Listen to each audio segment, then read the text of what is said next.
Alright, this is my tutorial for Lab 11. In this one we're going to be doing Lesson 1. It's super involved, like the instructions are crazy detailed, but if you want to watch me do it as well, that's totally okay. So we're going to go ahead and get started by clicking this little new file icon, and we want to make a new part. Press OK. And there's going to be a whole lot of things that you can click on and look at. Don't worry about basically any of it. You only need to focus on this tab and this tab, and it'll automatically switch between the two when you need them. Almost none of this on this side is useful for us right now. These we'll get to eventually. And then sketch and features are only two panels up here that you need. None of these other ones will need. And also most of these tools up here, like you don't need any of these. Over here, you don't need, some of these might be useful, but for right now, this is all we need. So just like Onshape, we're going to go ahead and get started by creating a new sketch. For this one, I'm going to start on the top plane. You could do front like I usually do, but I'm just going to start like this. And our origin's already here, so we can go ahead and get started. Now, if you followed my tutorial that I did earlier, you'll know that if I create you'll see that if I create a line, I can actually type in my numbers. So I can do 120 right away and make it horizontal. Press enter, and it'll snap right to it. I can do 120 again, make it vertical. I'll go right away. And I must have mistyped here. There we go. I'm just making my shape. 120, 120. And there I have my cube. So I can go ahead and press exit sketch. You can also press exit sketch here. This exits the sketch and doesn't save it, so be careful about that. But you can just press there. So now I have my little square. I can go into features and extrude, just like on Onshape. And I want to make sure that it goes 30 units. Go ahead and press OK. Alright, and now we have our little rectangular prism. So one thing that I kind of liked about Onshape was that in our top right we had the globe, and something that cool that I found is if you press spacebar, you get the same thing right here, and you can press here, you can zoom in, get the front view, you know, bottom like diagonal, like, and that's like some super cool features that I thought were pretty helpful. So you can go like that. It's pretty nice. So and you can always just press escape if you need to. But we're just going to go like this for now, and we're going to create a new sketch on this front plane. And I want to make a circle. I want it to be in the middle, so I'm just going to dimension it right here. Again, because of the settings that we used in my last video, I can just type right away and it'll automatically dimension it. And then I'm going to go here, and I'm going to hold shift and find the little yellow right here, make it orange, click it. So now I have both of them pressed. I can press control and I pull up this little menu right here, and the suggested constraint will already be highlighted or boxed. So you can just click this right here. Then I want to go again. I want to click that, and I want to click this side. Oh, I missed, so I can just try again.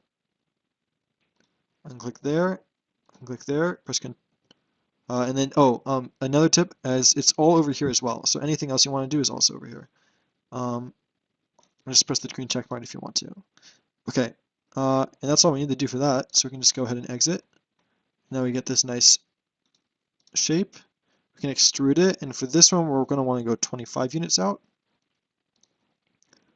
Okay, pretty nice. Okay, so the next thing that we're going to do is we're going to do a hole. So a cool thing about SolidWorks is that you can click the feature that you want to add, click the plane, and it'll automatically create a sketch for you to add it, and then it'll sort of just increase your workflow.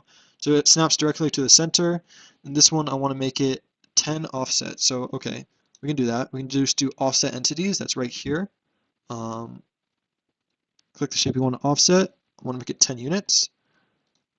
That's going out. I want to reverse that. So over here on the left, I can click the reverse. So now it's on the inside. Click OK. So now it's 10 units in. I can go ahead and finish that sketch. And what that does is it automatically brings up my cut extrude. And then I can just go in here and I can say through all. Not through both, through all. And then I'll just go all the way through. Press OK. And as you can see, I now have a nice hole straight through the center. Alright, we can go ahead and continue.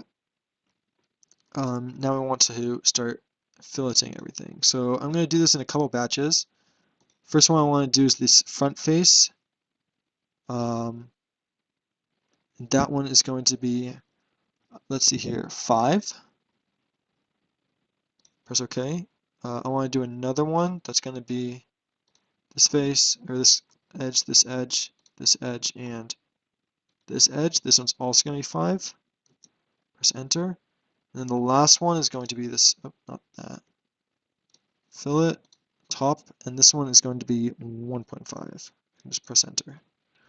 Alright, so everything looks good. Now, they make you go back and they want you to change, or actually first they want you to shell it out, and that one's super easy. You just come here to shell, just one tool, press the bottom face, and you want the width to be 1.5 units. So it looks nice, okay.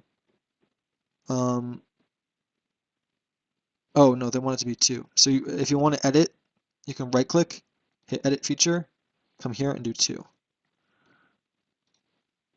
And there's changed to 2. Okay, cool. Let's see what else. Okay, they want you to do, this is just for a show, and I can just walk you through how to do it. You want a section view, and you want to sort of base it off of something. So it snaps down to here, and then you can just drag this up, and it sort of shows you your shape as you go, which is cool. Yeah, so you can just, don't worry about that though. It doesn't really change anything. I think they're just using it to show.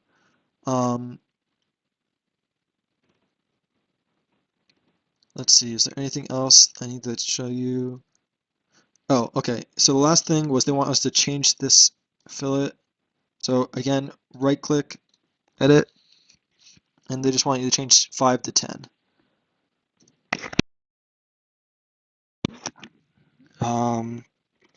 And then I guess a cool thing, you can drag this bar and it'll sort of show you what it looks like at different stages of the different levels of the hierarchy. Kind of cool. Last thing is the color. So I can go to, just make sure it's on shaded.